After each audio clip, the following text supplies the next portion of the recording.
mucayyoo takka sihrii hiree heerumaa irratti dalage namni jallataan namni isii waanje tokko akka isiin hin heerumneef akkaataan isii irratti dalagee fincaan ufii fuudhee shaayii irratti dabalee garatti obaase.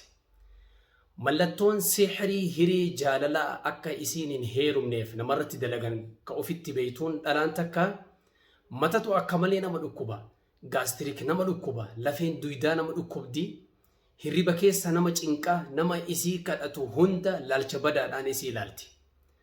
Mucayyoo tana na bira fidanii Qur'aana itti qara'ee irraa dubbatee akkaataa kanaan isii irratti dalagee jedhe gurbaan isii hassari kun. Achi booda irraa dubbatee fedha rabbiitiin Qur'aana rabbiitiin fayyite. Namni sihriin si rakkiste sihrii biraallee haa ta'u sihrii khamuulaa ka qalbii cabuu namni kun qalbii maa cabu jedhanii irratti dalagan namni barbaadan ruqyaa fi qoricha bilbilli keenya profaayila jala jira achi jalaa furadhaatii nu bilbilaa karaa saniin nu argachuu dandeessu.